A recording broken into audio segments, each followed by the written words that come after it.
Hey everybody, Hunter back again from Showtime Studios. We're going to do another little tutorial here on the build tutorial we've been working on. This is another part that we're going to add in. I think this is going to be part number 20 if I'm right.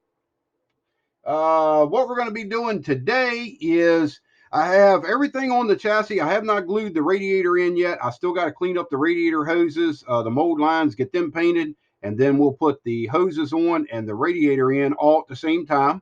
But what we're going to do today is I want to show you a pretty easy trick for lining up your wheels, making sure that you have the camber going straight up and down, and you also have the toe going straight ahead with the thrust angle of the vehicle. So basically, there's a couple different ways that you can do this. I'm sure there's many other ways to do it. This is the way that I go about doing it, especially on this type of build where I've got the chassis pretty much complete and I'm ready to put the wheels and tires on. Let's move this out of the way here, see what can fall off of it. We got to take wheels off of it anyway. Um, I have a paper towel here, and it's actually two of the shop towels, and you can see the division coming down through the center. Now that's one way you can do it. You can use this line as long as it's straight and you haven't, warped that line any. You can also go in, and I don't know if this might work. I'm going to try this and see if it'll work. I think it'll work. You can go in with a straight edge, and probably for the video, we'll go ahead and do that because it'll show up a little bit better, I think. But we're just going to go in with the straight edge and a pin. And I think this will show up on here. I hope it will. I guess we'll find out here in just a second. But you can go in with a pin, and you don't want to make this line real wide because this is going to be a reference mark. But, oh yeah, there we go. And you don't want to move the paper towel around too much, or if you've got a piece of plastic, especially if you have one of the cutting mats, you can do the same thing. They have the vertical lines, they have the horizontal lines. You can do the same technique off of using one of them.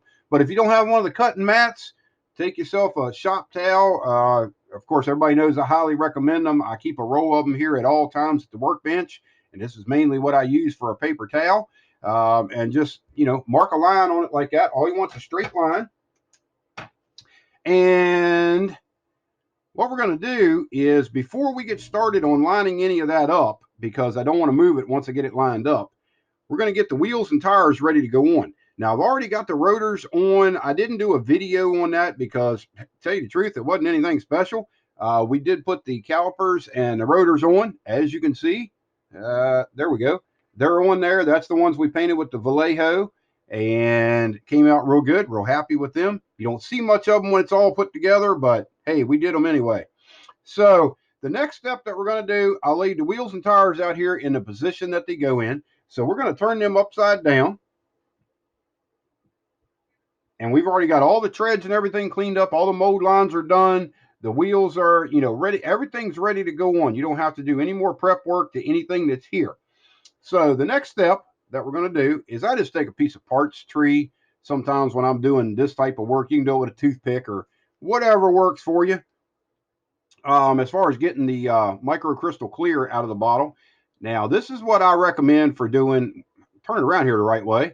The microcrystal clear. This is what I recommend for doing windows on models, for doing, trim parts, things like that. And I also use it for my wheels and tires. And the reason why I do is this is a clear glue. It does have a very good bonding strength for just a white glue. It's basically Elmer's glue, but it has the properties of it are a little bit different when it dries. And I think it's a little bit stronger than regular Elmer's glue. But if Elmer's glue is what you have and you're a beginner, which is what this series is for, same technique. It'll still work the same way. What I'm going to do is just dip out a little bit of the glue here on the end of this sharpened piece of parts tree. And we're just going to drop a little bit of that down into the little retainer piece that slides up over your spindles and your rear end. Same thing front rear. You don't want to get a whole lot in there because you want to make sure that the wheels and tires seat all the way back. So, just you don't need a bunch, but get a fair amount in there so you get a good glue joint, if that makes sense. Hopefully that makes sense. It makes sense to me, but that don't always mean anything. I got to make it make sense to you guys. So we got a little bit of glue in there. We're good to go with that. That should be all we need as far as glue. So I'm going to go ahead and put the cap back on this thing before I knock it over and make another mess. We're going to put that over there to the side. I'm going to take this wheel and put over here, and this wheel and put over here. We'll leave them on this side. Now, what you want to do with this to get started here is you're going to use this center line to basically center the chassis on it. And I'm going to go ahead and take this radiator out because it keeps wanting to fall out of there because we don't have it glued in place. But you want to line up that line on the center of your chassis in the front, and you want to line up the center of the line on the chassis in the rear, or roughly in that neighborhood. On this particular model, you can actually use the drive shaft. Since this is an offset rear end, the tube is shorter on the driver's side than it is on the passenger side. So that centers the drive shaft in the vehicle. And in this particular case of this model, you could use the drive shaft right over top of that black line. As you can see, you don't see it right through here because it's right under the drive shaft. Another thing you can do that I can't really show on camera, but there's a drive shaft loop in one of the cross members. You can look and see and make sure that that loop is right in the center of your line.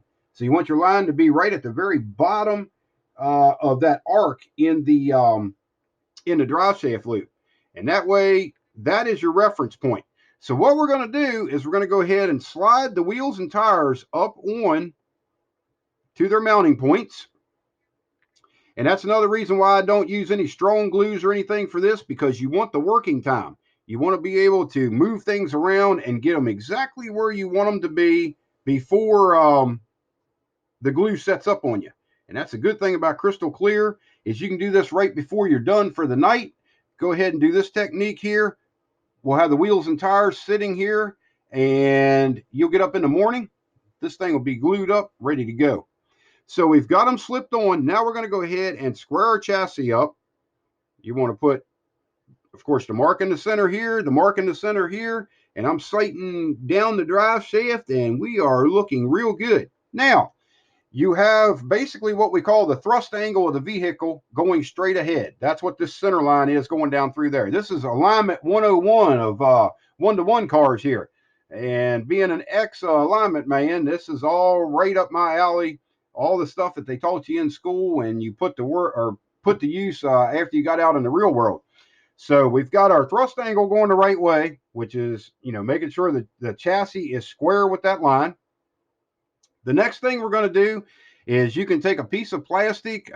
This is about 1/4 by 3/16, I think it is, something like that. It's just a piece of box tubing. And take that, and we're going to work on the rear first. I'm not going to do the front, same technique, but, well, actually, I can do the front. What we want to do is you want to take that and you want to slide that straight edge right against the front edge of the wheels and tires. Now, don't move your chassis when you do that. Just slowly slide it up there until the wheels or until the tires touch that straight edge. Both tires touch the straight edge, one on each side. Did you get that?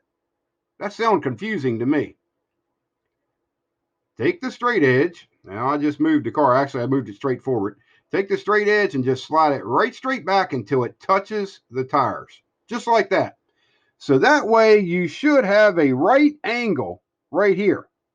And if you really wanted to be particular or whatever, you could take a little square and you could slide right in this area and check and make sure that that's going at a right angle. If it is, you're good to go. Next thing we're going to do is we're going to sets basically the toe. So that's making sure that the wheels are heading straight ahead with the chassis center line. Next thing you can do is you can use the panel line. You can use the Tamiya Extra Thin. You can use the Tester's brush cleaner, anything that's a square bottle. There's a lot of different things you can use. You can actually use these Tamiya, what is that, a hexagon, I guess it is. How many sides? That's a 6-sided thing. Whatever that comes out to, you can use that bottle right there. Same thing. As long as it's got a square side on it, you're good to go. But the easiest way to do it is one of these bottles or one of these bottles. So let's go ahead and use these taller bottles in the back. Now what you want to do with the taller bottles is take them and slide them. You want to take your thumbs and put down here against this straight edge. And then you want to slide the bottles over so that they touch the wheels and tires vertically. And you want to slide the bottles against this straight edge at the bottom. And once you do that and you set them into place right there and everything is, the tires are touching the side of the bottles are actually touching this straight edge right here, and the straight edge is touching the front of the tires, you are square with the center line of your chassis. You let that set, you won't have any problems with the wheels being crooked. You'll be good to go. Now we'll go ahead and move on to the front. Basically all we're going to do is keep that same system, but instead of doing it at the front, we're going to slide everything over here and we're going to bring this straight edge in until it touches the back. Just like that. Nothing hard about it. And don't worry if you move the chassis just a slight amount. If you move it a slight amount, you're not going to see it. A judge is not going to see it. So don't try to be too extremely particular with doing this. Same thing, I'm using these two fingers to hold the straight edge against the back of the tires. To make sure that everything's square there, I'm sliding the bottles up to it. And then I'm putting a little bit of tension side to side on the bottles. And now we have the toe going straight ahead. We have the camber going straight up and down. You let that set overnight. And when you get up in the morning, those wheels and tires will be set. They'll be heading the direction that you want them to go. If you put that model into competition, the judges will look at it and go, yep, the wheels are nice and straight. And the other thing that I recommend that you do once you have it at this point right here, when you put the little, say the rear end up onto that retainer that's inside the wheel, sometimes there's a little bit of play in those. Take the chassis back here in the back and take two fingers. Well, let me do it from a side here so y'all can see what I'm doing.